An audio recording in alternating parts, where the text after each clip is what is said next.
এক ছোট ছেলে হাতে থাকা একটি নেকলেস নিয়ে খেলছিল। হঠাৎ সেটি হাত ছোট হয়ে গিয়ে এক ধনী ব্যবসায়ী আরবের পায়ের কাছে পড়ল।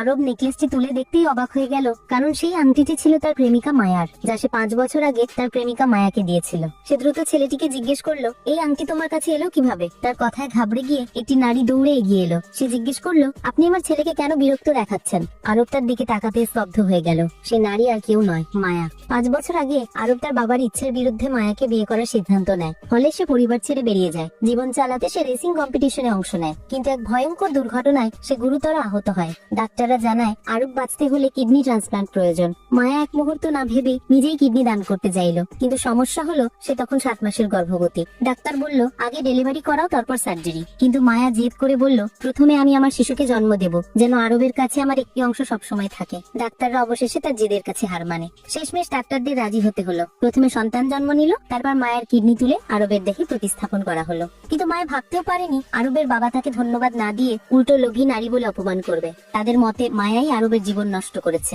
তিনি মায়াকে হুমকি দিলেন, তোমাকে ভুয়া কেসে ভাসিয়ে দেব।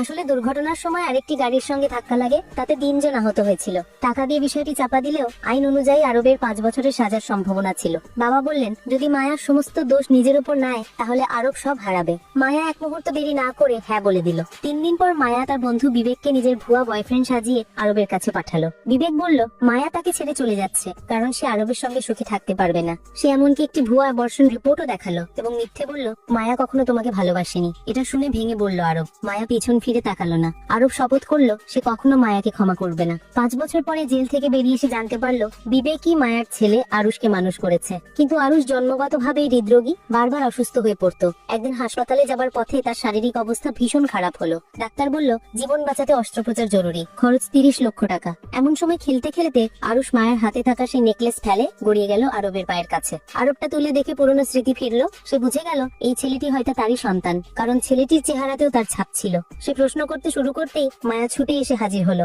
5 বছর পর তাদের মুখোমুখি দেখা। আরবের চোখে আজও ভালোবাসা ছিল, কিন্তু মায়া বলল এই ছেলে আমার বর্তমান স্বামীর, আর আংটিরও নাকি কোনো সম্পর্ক নেই। আরব বিশ্বাস করতে চাইলো না, কিন্তু মায়া জেদেই রইল।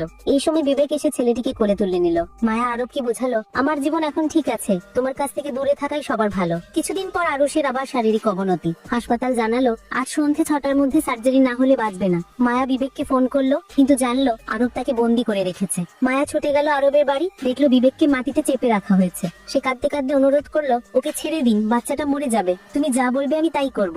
ঠিক আছে, আমার জুতো পরিষ্কার করো। সন্তানের প্রাণ বাঁচানোর জন্য মায়া মাটিতে বসে চুপচাপ আরবের জুতো পরিষ্কার করতে লাগলো।